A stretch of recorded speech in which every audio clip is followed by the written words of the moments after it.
조선의 자연재해와 기근, 드라마 킹덤. 이번 수업을 통해 여러분들은 한국사에서의 자연재해 상황을 설명할 수 있으며 각종 재난 상황에 대한 역사적 대처 방안을 현재와 비교 분석할 수 있게 됩니다. 국왕은 병으로 누워있고 왕비의 아버지는 최고 관직에 올라서 왕을 대신해서 권력을 누리고 있습니다.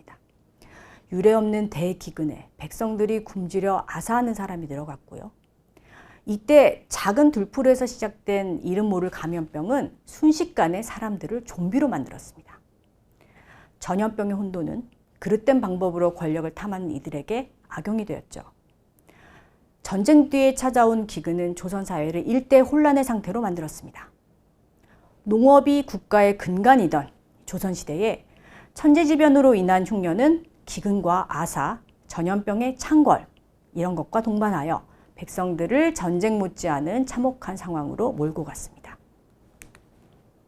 인간의 힘으로 막기 어려운 자연재해는 종종 하늘의 뜻으로 해석되어서 국왕의 통치와 연결되기도 했죠. 그렇기 때문에 국왕은 예기치 못한 자연재해가 발생했을 때 이를 실질적으로 해결할 방책, 그것 이외에 하늘의 제사를 지내거나 술을 끊거나 또는 반찬의 개수를 줄이는 등의 대처를 통해서 민심을 달래려고 했습니다. 그렇다면 실제로 한국사에서 나타나는 각종 자연재해는 어떤 모습이었고 그에 대한 대처는 어떠했을까요? 본 수업 전 다음 문제를 보시고 정답을 생각해 보세요. 전통시대 자연재해는 국왕이 정치를 제대로 하지 못했을 때 발생한다.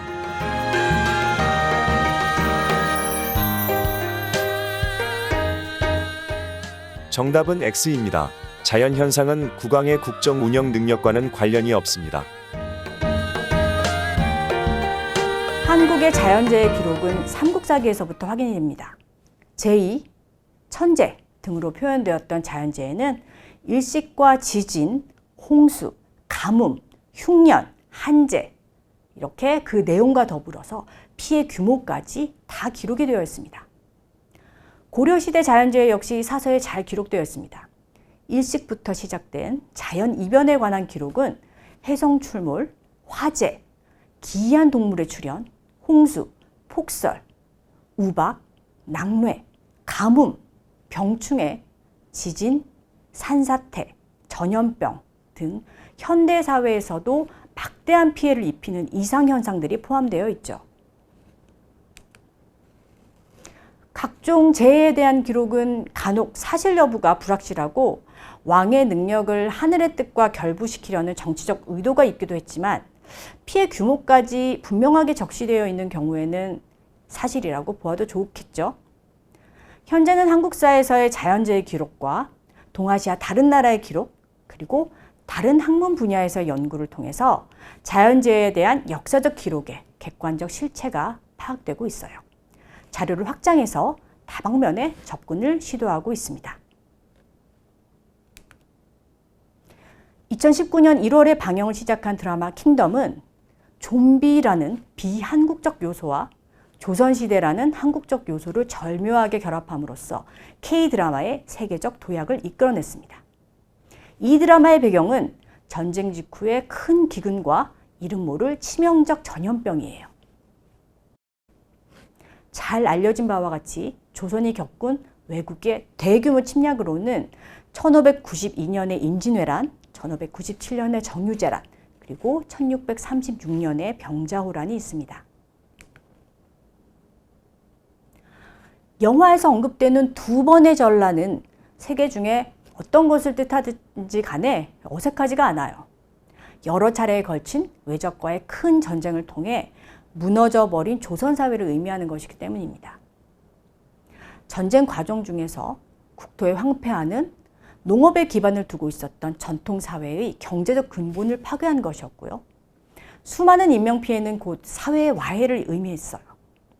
1392년에 개국한 조선왕조는 200여 년간에 이르는 기간 동안 평화로이 유지되다가 일순간에 왕조 최악의 위기를 맞게 된 것입니다. 전란 후의 삶은 고난의 연속이었겠죠. 킹덤에서는 전쟁의 상흔을 극복하기 전에 사람들이 감염이 되어 괴물이 되는 전염병의 시작을 보여주고 있습니다. 영상에서는 결국 이 괴 현상을 기생충에 의한 감염으로 풀어나갔는데 오랜 기근으로 굶어 죽기 직전까지 간 사람들이 사람을 먹고 그로 인해 감염병이 걷잡을 수 없이 확산된 모습을 보여주고 있어요. 그리고 이러한 참혹한 현상을 뒤에서 조종하면서 권력을 찬탈하려는 사람들이 있었다는 것. 이것이 드라마 킹덤의 주된 이야기입니다. 전염병 확산의 직접 계기가 된 것은 기근입니다. 기근으로 인한 와해된 인간성, 이것 역시 전염병 확산의 계기가 되었죠. 외적에 의한 전란이 사실적 배경이라면 기근이라는 자연재해적 배경은 또 어떠했는지, 조선시대에 이런 배경이 있었는지 조선왕조실록의 실제 기록을 찾아봅시다. 조선이 건국하면서 초기 100여 년간은 각종 자연재해가 여느 시대와 마찬가지로 확인이 되고 있는데요. 결과적으로는 모두 기근으로 끝나게 됐어요. 대부분 한 해의 농사를 자연에 맡길 수밖에 없었던 전통시대는 현재보다 농업 기술이 발달하지 못했기 때문에 피해가 더 심각했습니다. 기근으로 황폐한 지역을 벗어나서 이주를 하거나 살고 있던 지역을 벗어나서 유리거식하는 경우도 굉장히 많았죠. 세종실록에는 함길도에서 1436년부터 1443년까지 약 4,700여 명가량이 죽었다고 보고되기도 했어요. 또한 1626년부터 27년까지 이어지는 병정대기근 또한 전국을 황폐화시킨 대형 기근이었습니다. 굶어 죽은 사람들이 즐비하고 사람들은 그야말로 생지옥에서 목숨만 겨우 부지할 수 있었죠. 그러나 이러한 악재를 능가하는 대기근이 찾아왔으니까 이게 바로 경신대기근이라고 하는 1670년부터 71년의 기근이었습니다. 1670년은 60갑자에 의하면 경술년이고 71년은 신해년이라서 앞글자를 따서 경신이라고 불렸습니다. 1670년 봄부터 기상이 좋지 않았고요. 그래서 우박과 눈이 많이 내렸는데 여름에도 이 현상이 그치지 않았고 급기야는 겨울까지 계속 이어졌어요. 결국 그 해 농사는 완전히 실패했고 비가 오지 않아서 가뭄이 시작됐습니다. 결국 왕이 주도해서 75일 동안 8차례에 걸친 긴 기우제가 종묘, 사직, 그리고 한양 북쪽 성곽 바깥에서 실시가 됐어요. 조선시대에 가장 오래 거행되었던 기우제였습니다. 마침내 바라던 비가 왔지만 이번에 너무 많이 쏟아져서 수해가 발생했죠. 인명 농지 피해가 엄청 심했습니다. 초겨울까지 계속되던 폭우는 결국 그 해의 농사를 모두 망치고 걷잡을 수 없는 그러한 기근에 들어가게 만들었습니다. 공교롭게도 역관을 통해서 얻은 정보는 중국 역시 근래에 보지 못한 폭우와 태풍의 해를 입었다는 것이었어요. 즉 당시의 자연재해는 조선만의 것이 아니었던 겁니다. 이러한 상황은 17세기 지구가 소빙기에 접어들었고 그렇기 때문에 전 지구적으로 이상저온 현상이 있었다라는 견해로 설명이 되고 있습니다. 동아시아뿐만 아니라 유럽에서도 평균 기온의 하강을 비롯한 저온 현상이 지속됐고 이때 역시 자연재해나 기근, 전염병 등이 발생했다라는 거죠. 조선의 경우 그 영향이 바로 1670년과 71년에 이상기후 그리고 기근으로 나타난 겁니다. 전염병은 연병, 역병 등으로 불렸고 원인을 모르니까 치료 방법도 알 수가 없었어요. 수시로 퍼지던 전염병은 이상기후와 가뭄, 홍수와 함께 최대의 사망자를 내며 퍼졌습니다. 대기근으로 인해서 제대로 먹지 못한 사람들의 면역력이 약해졌기 때문에 결과는 더욱 심각했죠. 전염병은 가뭄이 시작되던 1670년 초부터 확산되었습니다.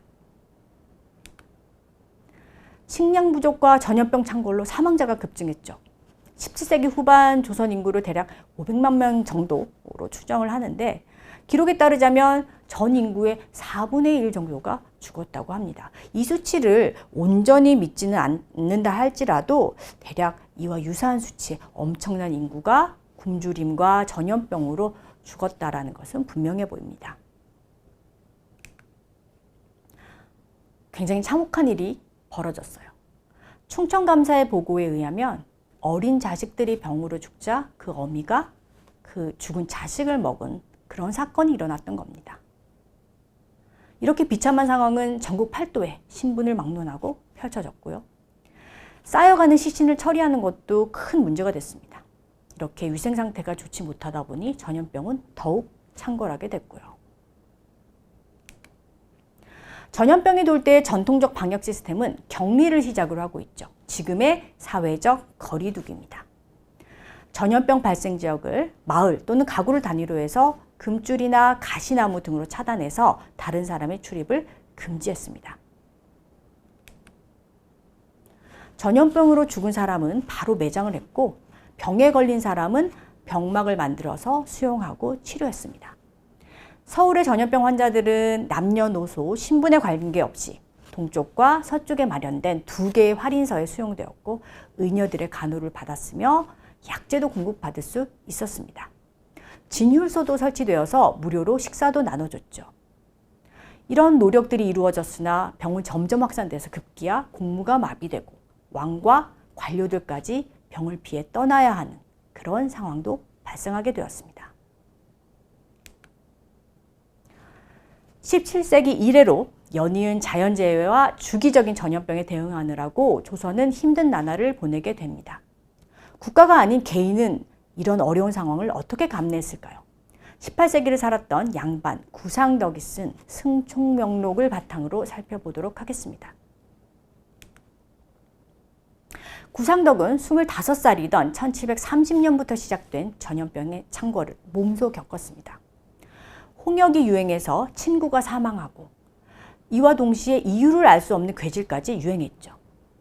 1732년에는 두창, 연병 이런 것들이 기승을 부려서 지역 군수까지 전염병으로 사망해서 그 지역 사회의 전염병 대응 체계가 무너졌어요. 본인과 자녀, 조카가 차례로 감염됐고 급기야 가족들까지 차례로 사망하게 되었습니다. 구상덕은 1733년에 봄은 흉년과 역병으로 사망한 자의 수가 너무 많아 모두 기록할 수 없을 정도다라고 하고 있어요. 그러니 그 이전에 60여 년 전에 경진 대기근 못지않은 상황이 펼쳐졌음을 알 수 있죠. 결국 18세기 내내 전염병이 사람들을 괴롭혔다라고 보아도 좋을 것 같습니다.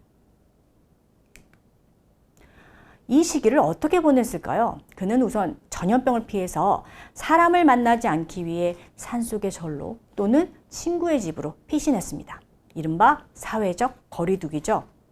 또한 본인이 건강할 때는 다른 사람들을 자신의 집에서 머물 수 있도록 배려했고요. 그러면서 전염병을 옮기는 것이 귀신이다라고 생각해서 귀신에 대해서 제사를 지내거나 기도를 드리거나 유학자로서는 어울리지 않는 행동도 했습니다. 유학자가 이러한 귀신의 존재를 믿고 기도를 드리고 했다라는 것은 당시의 상황이 인간으로서는 버티기 어려운 것이었고 과학이 발달하지 못했던 시기의 한계였다 이렇게 설명할 수 있겠습니다. 병을 치료하기 위해 각종 민간요법이 등장했고요. 각종 음식에 대한 정보가 난무했고 조정에서 운영하던 지방 약국을 통해서 약재가 보급되기도 했습니다. 이 와중에도 구상덕은 지방의 지도층 인사로서 병든 사람을 구려하거나 서재를 짓거나 하면서 평범하고 소소한 삶을 기록하기도 했습니다. 결국 현재 우리의 삶과 별반 다른 것이 없었죠. 감염되지 않기 위해 사회적 거리두기를 실천하고 어려워진 이웃들은 십시일반 서로 돕고 감염되었을 때 격리하여 치료하고 그러면서 애써 평범한 삶을 유지하려고 하는 모습은 옛날이나 지금이나 다름이 없었습니다. 여기에 국가적 시책들도 덧붙여졌어요. 이러한 기근과 같은 재난은 자연재해이므로 이렇게 국가가 수습에 나서도 완전히 해결하기는 어려웠지만 그렇다 할지라도 손 놓고 있을 수는 없었죠. 이미 2세기 고구려에서 가난한 자들을 위한 구휼제도가 운영되었음을 확인할 수 있고요. 흉년에 먹을 것이 없는 사람들을 위해서 창고를 열어서 구제한 기록을 시작으로 해서 백성이 어려울 때 각종 국가적 시책이 가동되었음을 확인할 수 있습니다. 고려의 의창이 그러했고 조선시대에는 더욱 확대되어서 상평창, 의창, 진율청과 같은 물가 조절 기구와 곡식을 무상으로 나눠주는 그러한 기구까지도 운영이 되었습니다. 이렇게 백성들의 굶주림을 구제하는 방법이 있었는가 하면 아예 구제전담 진율청을 설치를 하고 진율사, 어사와 같은 관료를 파견해서 직접 중앙에서 기근의 상황을 파악하기도 했죠. 중앙의 의관도 지방으로 파견되고 지방 약국으로 약재도 보급하고 하면서 국왕은 이 책임감을 통감하는 뜻으로 술을 끊고 식사를 줄이는 그러한 반성의 행보를 보이기도 했습니다. 백성들이 직접 기근을 극복하는 데 도움이 되도록 구황차료와 같은 흉년 대처법을 담은 책을 간행해서 보급하기도 하고요. 메밀과 고구마, 감자와 같은 구황작물을 소개하기도 했습니다. 또한 여유 있는 비축국을 가진 지역의 곡식을 기근이 있는 곳으로 옮기는 방식도 운영이 되었죠. 지방관들은 중앙과의 긴밀한 협력을 통해서 기근과 전염병에 대응할 책임이 있었고 대부분 이를 잘 수행했습니다. 앞서 살펴본 시골 양반의 경우처럼 형편이 나은 사람들은 어려운 이들을 돕는 일도 활성화되었죠. 개 조직을 통한 자발적 상부상조를 통해서 건강한 이들이 병든 이를 돌보았고 이렇게 은혜를 입은 사람들은 건강을 회복하고 다시 다른 이를 도우면서 생명을 이어나갔습니다. 때로는 견디기 힘든 어려움에 사는 곳을 떠나는 경우도 있었죠. 그러나 대부분의 사람들은 이러한 재해와 기근을 이겨내기 위해 노력했습니다. 드라마 킹덤에서 밀려드는 수많은 좀비에 맞서 싸우던 이들은 바로 이렇게 전염병에 맞서서 삶을 잃지 않으려고 치열하게 살던 조선의 백성들이라고 볼 수 있죠. 영화에서 보이는 조선시대 전염병의 모습은 정말 공포스럽습니다. 그 배경은 조선시대에 주기적으로 찾아오던 기근, 그리고 그로 말미암은 전염병의 유행입니다. 17세기 전 세계적인 이상기후로 인한 기근과 전염병의 유행인데요. 현재도 자연재해는 큰 위협이지만 농업에 기반을 두었던 전통사회에서는 기근은 정말 큰 전염병의 창궐을 야기했죠. 이렇게 조선을 뒤흔든 기근과 전염병은 수많은 인명피해를 입혔고요. 조선사회가 피폐해졌습니다. 왕은 실정에 대한 반성의 의미를 담은 금주령을 내리기도 했고요. 각종 빈민구제 정책이 시행되었습니다. 지방도 중앙과 마찬가지로 특별한 대우를 받을 수가 있었고요. 전염병에 대처하기 위해 사람들은 사회적 거리두기를 실천했습니다. 주기적으로 반복되던 자연재해와 전염병은 조선을 힘들게 만들었지만 사람들은 이에 굴하지 않고 일상을 유지하고 살기 위해 처절하게 노력했습니다.